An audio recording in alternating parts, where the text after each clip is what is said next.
రంగారెడ్డి జిల్లా షాబాద్లో 6గురి దారుణ హత్యల కేసులో ఉద్రిక్త కొనసాగుతోంది. ప్రధాన నిందితుడు రాజ్ కుమార్ కోసం పోలీసులు గాలింపును ముమ్మరం చేశారు. అతడి ఆచూకీ కోసం 12 బృందాలు విస్తృతంగా గాలిస్తున్నాయి. ఇప్పటి వరకు 500కు పైగా సీసీ కెమెరాలను పరిశీలించారు. రాజ్ కుమార్ తల్లితో సహా బంధువులందరినీ పోలీసులు విచారిస్తున్నారు.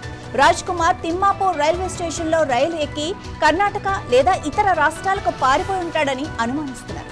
అయితే రాజ్ కుమార్ ను పట్టుకున్నారన్న వార్తల్లో నిజం లేదని పోలీసులు స్పష్టం చేశారు. ఈ హత్యలు గతంలో అతడిపై నమోదైన పోక్సో కేసులో ప్రతీకార చర్యగా భావిస్తున్నారు.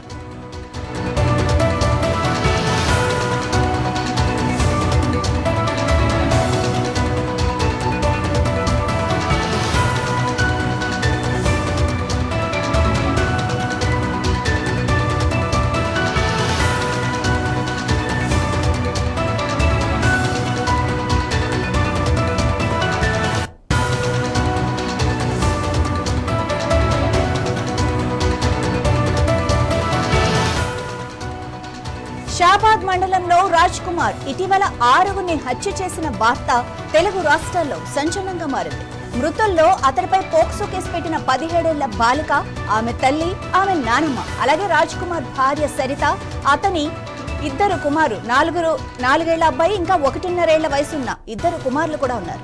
మే నెలలో రాజ్ కుమార్ పై పోక్సో కేసు నమోదైంది. ఇక ఈ కేసులో అతనికి ఇటీవలే బెయిల్ కూడా వచ్చింది. ఇదే ప్రతీకార హత్యలకు కారణమని కూడా పోలీసులు అనుమానిస్తున్నారు. జూలై 10 రాత్రి 11 గంటల నుంచి 11:30 గంటల మధ్య ఈ హత్యలు జరిగినట్లుగా తెలుస్తోంది.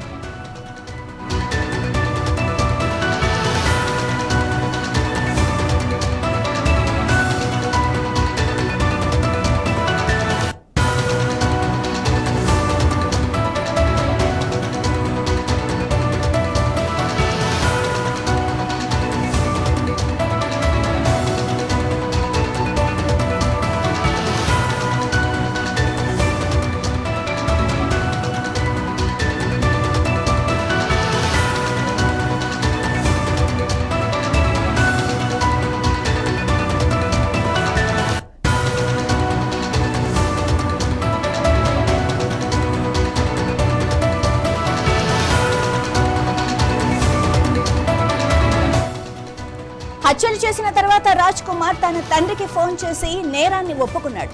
ఆత్మహత్య చేసుకుంటానని చెప్పి ఫోన్ స్విచ్ ఆఫ్ చేశాడు. ఆదివారం రంగారెడ్డి జిల్లా కొత్తూరు మండలం తిమ్మాపూర్ రైల్వే స్టేషన్ సమీపంలో అతడి కారును పెట్రోల్ అయిపోవడంతో వదిలేశాడు.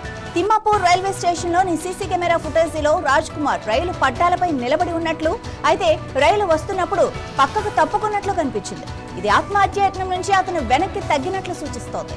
అతను తిమ్మాపూర్ రైల్వే స్టేషన్ నుండి కర్ణాటక లేదా ఇతర రాష్ట్రాలకు రైలెక్కి ఉండవచ్చని పోలీసులు దర్యాప్తు చేస్తున్నారు.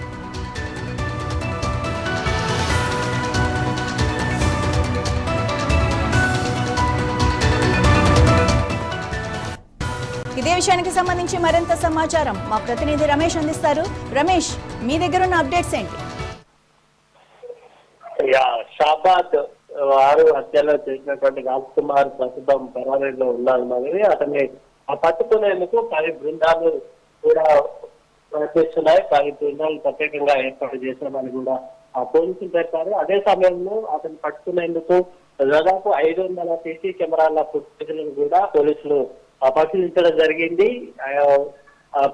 రాజ్ కుమార్ ఇక్కడ కనిపించాడు, దొరికాడు, అతను ఎన్కౌంటర్ అయిపోయాడు, అట్లాగే రైలు కింద సూసైడ్ చేసుకున్నాడు అనేది కొంత ప్రచారం జరుగుతున్న నేపథ్యంలో యోగేష్ గౌతమ్, పోలీసు ఉన్నతాధికారి యోగేష్ గౌతమ్ కూడా క్లారిటీ ఇచ్చే ప్రయత్నం చేశారు. సోషల్ మీడియాలో వచ్చే వదంతులను నమ్మొద్దు, రాజ్ కుమార్ ను ఇంకా తాము పట్టుకోలేదని కూడా స్పష్టంగా చెప్పడం జరిగింది. అయితే ఈ నిందితుడిని పట్టుకోవాలి, అట్లాగే పోలీసులకు సంబంధించి పోక్సో కేసు నిందితుడిని వదిలిపెట్టారు అనేది కూడా ఆరోపణలు ఉన్న నేపథ్యంలో ఇప్పటికే ఎస్ఐసిఐపై కూడా సస్పెన్షన్ విధించినటువంటి పోలీసులు శాఖపరమైనటువంటి చర్యలకు ఏదైతే పోక్సో కేసు నుంచి స్టేషన్ బెయిల్ వచ్చేలాగా సెక్షన్లను కఠినమైన సెక్షన్లు పెట్టకుండా డైల్యూట్ చేసేలాగా అసల్టేషన్, స్టాకింగ్ కేసులు సెక్షన్ల కింద నమోదు చేసినందుకు లంచం తీసుకున్నారు. దాదాపు 20 లక్షలు రాజ్ కుమార్ నుంచి లంచం తీసుకున్నారన్న వార్తల నేపథ్యంలో కూడా పోలీసులు అటువైపు కూడా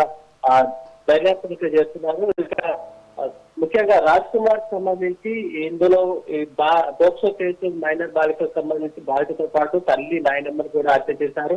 ఆ హత్య చేసిన తర్వాత తన సొంత భార్య ఇద్దరు పిల్లలు కూడా రాజ్ కుమార్ హత్య చేశారు కాబట్టి అసలు భార్య పిల్లల్ని ఎందుకు హత్య చేయాల్సింది అనే కోణంలో కూడా పోలీసులు అయితే దర్యాప్తు చేశారు. అయితే తన భార్య పేరు సరిత గత విడాకులు అడిగింది. ఎందుకంటే రాజ్ కుమార్ ప్రవర్తన చాలా దీర్ఘకాలికంగా సరిగ్గా లేదు. అట్లాగే జల్సాలకు అలవాటు పడి మద్యం సేవించడం, సరితను వేధించేవాడు. అట్లాగే సుమారు 2 కోట్ల వరకు కూడా రాజ్ కుమార్ అప్పు చేశాడు. దాంతో పాటు బెట్టింగ్లు, జూదం వంటి వ్యసనాలకు అలవాటు పడి పెద్ద మొత్తంలో అప్పులు చేసి అట్లా చేసడానికి కూడా గతంలో అటెంప్ట్ చేసినట్టుగా కూడా తెలుస్తుంది. అదే సందర్భంలో సరిత తనకంటే వయసులో చాలా పెద్దది. ఆమె ట్యూషన్ టీచర్ అయినప్పుడు ఆమెను వేధించి ప్రేమ పేరుతో వేధించి తనకు వచ్చే పెళ్లి సంబంధాలను కూడా చెడగొట్టి సరితని రాజ్ కుమార్ మ్యారేజ్ చేసుకున్నట్టుగా కూడా తెలుస్తుంది. ఇక ప్రేమ వివాహం తర్వాత వారికి 2 పిల్లలు ఉన్నారు.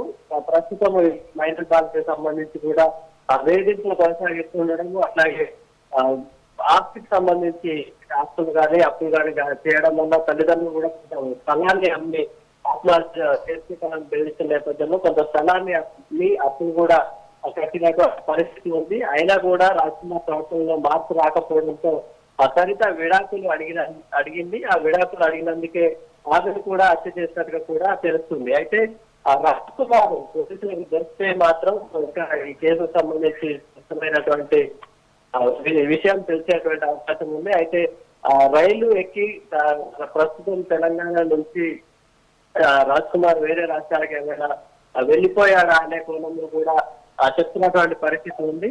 అయితే అదే సమయంలో ఆత్మహత్య చేసుకుంటామని కుటుంబ సభ్యులకు చెప్పినప్పటికీ అట్లాంటివి ఏమి జరగలేదు అనేది పోలీసులు అయితే ఒక నిర్ధారణకు వచ్చారు. పారిపోయే ప్రయత్నంలోనే ఉన్నట్టుగా తెలుస్తుంది. అట్లాగే సీసీ కెమెరాలు ఆధారంగా చూస్తే కనుక తిమ్మాపూర్ లేదా కర్ణాటక రాష్ట్రానికి సంబంధించి అతను వెళ్ళాడా అనే కోణంలో కూడా పోలీసులు దర్యాప్తు సాగిస్తున్నారు. మాది రైట్, థ్యాంక్ యూ రమేష్.